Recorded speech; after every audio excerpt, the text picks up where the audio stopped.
Hi everyone, my name is Michael Yilden and I am an analyst at MST Access, and I'm joined alongside by my colleague Matthew Friedman, who is a metals and mining analyst as part of our emerging companies group here at MST. Today we're fortunate to be joined by Steve Lin, who's the CEO of Cannon Resources, who will give us an overview of Cannon Resources and also elaborate further on the recent successful drilling results they've had and the resource upgrade which was announced yesterday. Cannon Resources is currently trading at 35 cents, has a market cap of $30 million, and we initiated on the stock with a valuation of 91 cents. And I'd encourage you to explore or read our initiation report further to get a little bit more detail around that valuation too. Steve, thanks very much for joining us. Given this is the first time we've joined through a forum like this online, I'm just wondering if you can just provide some background to the Cannon story. I know you have some slides which you'd like to run through. Generally, that will be quite high level, but also look at some of the results you've received very recently, particularly at Sabre. But I'll let you run us through some of that detail now. Thanks very much. No worries. Thank you, Michael. Yes, so Cannon Resources is an ASX listed company. We floated last year on the 12th of August last year. So we've just gone over our 12-month anniversary last week, and we're a nickel-focused exploration company with tenements in Western Australia. So solely focused on nickel and nickel sulfides, and solely looking at West Australian tenements, and we're domiciled in Western Australia in Perth. So here's the normal disclaimers that everyone should read at their leisure. So Cannon, been going 12 months. We inherited resource when we listed. We inherited 78 kilotons of contained nickel sulfide resource at the Fisher East project and 9.3 kilotons of sulfide resource at Kolyarabi project, and we've done a lot of work on the Fisher East project. That Fisher East is our main exploration and development play, and in that time we've increased our resource at Fisher East by 56.1 kilotons of new resource at a very encouraging cost per nickel ton of $104. So they're both industry-leading metrics. That's the most tons discovered in the last 12 months, and by a factor of 2 or 3 times the cheapest discovery rate. So we've just done a lot of work at our Sabre prospect at Fisher East, and I'll go into that in detail in a minute. So the 2 main prospects at Fisher East are Sabre and Muscat. They're all komatiite hosted, channelized nickel sulfide plays, what we call Kambalda style, and they're all completely open. They all subcrop, come to the surface, and they all are completely open at depth. And you know, there's still going to be a lot of upside in resource growth there. So we're also very close to Leinster Cosmos area. We're about 115 kilometres as a crow flies by existing roads, just on 200 kilometres, and we've got lots of optionality when we if and when we come to develop our resources there. We can decide to toll treat, or we can decide to have our own concentrator. But that optionality is a very valuable commodity for us. And we're in a completely new nickel belt. It's undeveloped. Our prospects are undeveloped. Our resources are undeveloped, and we have got complete control over the nickel-bearing rocks in this belt, and we have 100% ownership of those tenements. So we have 85 million shares on issue. As Michael mentioned, we've got a market capitalisation of $30 million Australian dollars, enterprise value of 27.9. We've got $3.2 million in the bank, and biggest shareholder Ponderosa, Rox 10%, Rox Resources. We were afloat, spun out of Rox Resources last year, so they carried over 10% equity. escrowed for 2 years, still got another 12 months to run on that. And Hawke's Point is our third largest shareholder as well. Board, myself, I'm a CEO. I'm a geologist by training, exploration geologist. Alex Passmore, Managing Director of Rox Resources. He's our non-exec chairman. Mark Stoll, another non-exec director, and Richard Bevan is our other non-exec director. They have a lot of industry experience and a lot of corporate experience, and you can read their bios at your leisure there. So the two projects we have, Fisher East and Collier Abbey, they're both in the Northern Goldfields area of Western Australia, around about 450 kilometres north of Kalgoorlie, northeast of Kalgoorlie. As you can see there, our main project, Fisher East, Camelwood, Musket, Sabre and Cannonball are the deposits there, around about 200 kilometres from Cosmos Leinster by existing roads, good quality roads, and very relatively remote part of the world, but well serviced by towns at Leinster and Leonora, so not too far away from the highway as well. So yesterday we released some market information on a resource upgrade at Sabre. So we have 4 deposits or 4 resources at Fisher East. Now they're all on the same contact. It's an old seafloor position. It's a komatiite, and which is a ultramafic lava sitting on sediments, which was the seafloor. They've all been upturned and overturned and regionally folded, and now they're all sitting semi-upright. They all crop out, come to the surface, and they're what we call channelized Kambalda style komatiite hosted nickel sulfide deposits. So Sabre is 42.3 kilotons of contained nickel in resource, completely open at depth. Musket is 45.5 kilotons of contained nickel in resource, again completely open at depth. Musket has a grade of 1.9% nickel. Sabre, I should tell you, has a grade of 1.5% nickel. Cannonball is a smaller deposit, but completely undrilled at depth and completely open. 7.3 kilotons of contained nickel. That Cannonball has our highest grade. It's 2.8% nickel. And Camelwood is another large channelized system, 39 kilotons of contained nickel at 2% nickel. So they're all on an 8-kilometre section of this contact. Musket, Cannonball and Camelwood are in a 2-kilometre zone, quite close together, and then there's a 6-kilometre gap between Musket and Sabre. But all of these deposits are completely undeveloped, and we're actively exploring all of them. So Sabre, we announced to the market yesterday that we had an increase in the resource. So we had a maiden resource at Sabre from April this year of 24.5 kilotons. And now we've increased that up to 42.3, 72% increase. And we've basically drilled it down to about 300 meters vertical depth. And on that diagram there, you can see the channel margins. So the channel is around about 700 meters of strike extent, and our resource is basically taking up that entire strike of the channel. But as I said, we've only drilled it down to 300 meters within the resource, and that resource remains completely open at depth. So earlier this year, we drilled a deep hole underneath the resource called MFED 122.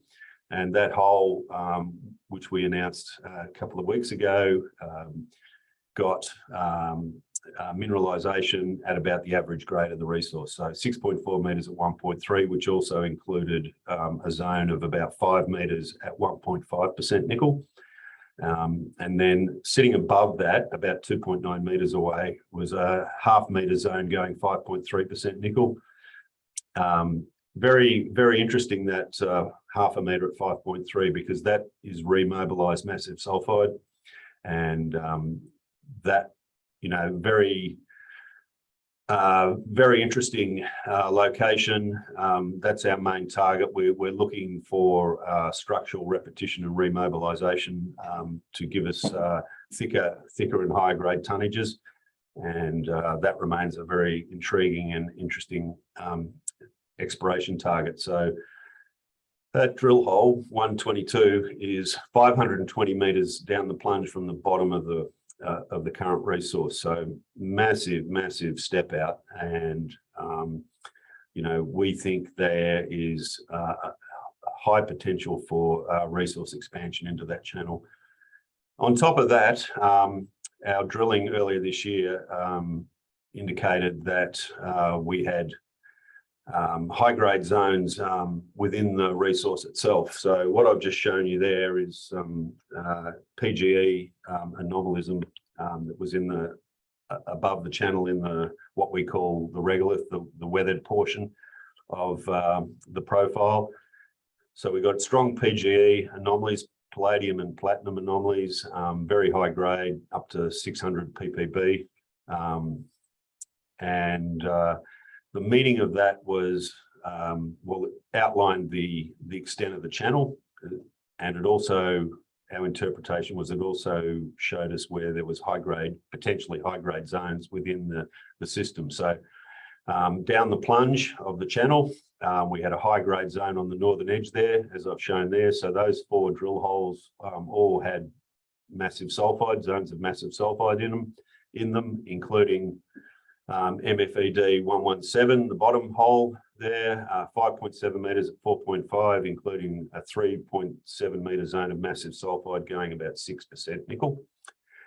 That remains completely open, and further to that, there's our interpretation is there's another zone in the middle that appears to be high grade, or both of these open and both running down our interpreted plunge. So we've got a lot of work to do do some infill drilling around that and extensional drilling underneath to check or understand the dimensions of these higher grade zones and chase them down to find further resource, high grade resource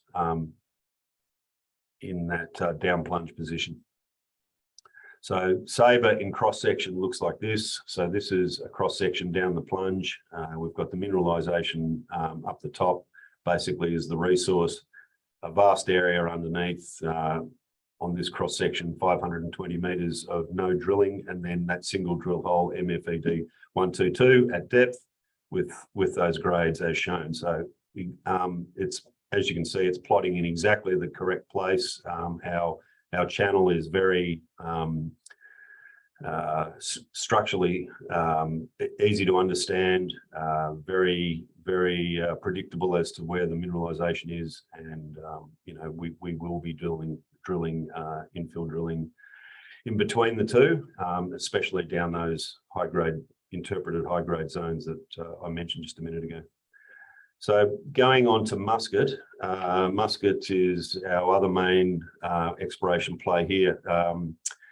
We've done a lot of work at Muscat as well. We did a resource, we expanded the resource by 44% on initial rocks work that was done prior to last year. We ended up increasing our resource here by 44%. So it's currently 2.4 million tonnes at 1.9% nickel for 45.5 kilotons of contained nickel. What I've done there is I've shown some selected drill holes to indicate the high grade and the high or the thickness of the mineralization. As you can see, we're in the 17 to 16 meter thickness range, going good grade, better than 2%. That's basically running down the center of the main channel. And then we about halfway down, around about 400 metres or 350 metre depth, we lose that high grade zone, but that's only a function of the fact that we haven't infill drilled it. So I do expect that we will find that again with some infill drilling, and that's obviously going to be our main target moving forward, is to expand that thicker and high grade central zone there. So just to give you an example of what we're targeting here, so I've overlain our channel extents there. We're around about 450 metre wide channel. It's plunging to the north, and then that darker green zone in the centre there is our potential infill target area where we can potentially look for resource expansion. So that's going to be our main target, and we'll be drilling into that area later this year. So that's basically it for Fisher East. This is a nickel market outlook, which I will just skip over. You can look at that at your leisure. This one is a peer comparison of our peers. In the nickel space, there's only around about 7 companies that are not mining that have nickel sulfide resource, where their sulfides are over about 1%. There are a few that have under that sort of bulk tonnage, low grade things, but we're in the high grade nickel sulfide space, and so as you can see, we're about we've got one of the largest tonnages, and we've also at the cheapest entry price. So very good prospect. That's just the data that chart's based on, and that's basically it. So thank you very much. Back to you, Michael. Thanks very much, Steve. I'll just open. I know Matt, my colleague's got one question that he can just touch on in relation to the forward timeline. Yeah, thanks very much for the run through, Steve. Obviously, you've outlined quite a lot of potential targets there in terms of continuing to grow the resource. So maybe could you just run us quickly through your plans for drilling for the remainder of the year, and I guess how that's planning to inform future updates, and also maybe just touch on things like your availability of drill rigs, your access to turning around assays, anything that might be an impediment, I guess, to achieving the plans that you've got for the drilling program for the remainder of the year. Right, so we've got a diamond rig from DDH1 on sort of permanent hire basis for the rest of the year. That's currently off on a small job for the month of August, and then coming back onto site in September. So we plan to get cracking at Muscat. We've got infill drilling to do at Muscat, and we've got some infill drilling to do at Sabre. The first thing we'll do is probably some downhole EM. We've got a number of drill holes that we need to do downhole EM on, at least 6. So we'll do that in one batch, and we're planning to do that first thing. So probably in September. We need the drill rig on site to do that. We'll do those surveys live with the drill rig. So that'll be very exciting. We very much looking forward to that work being completed. Hopefully that will generate some targets for us to do further drilling and look for those high-grade extensions to the mineralisation that I outlined before. So in terms of assays, all our assays are back currently, and the labs seem to have stabilised their issues from last year, their COVID-related issues from last year, where they were blowing out to about 12 weeks or so. So currently we're around about 4 to 6 weeks in turnaround time, so which is very close to normal conditions. So look, we're not expecting any major issues at this stage, and we're looking forward to getting back into the exploration very, very quickly. That's great, Steve. Thanks very much for your time, for joining us today. Clearly, it's an exciting story. You've been very successful today in increasing the resource at speed and at a very sort of economic discovery cost to date. So look forward to seeing how things unfold for the remainder of the year. Thanks very much again. My pleasure. My pleasure. Thank you.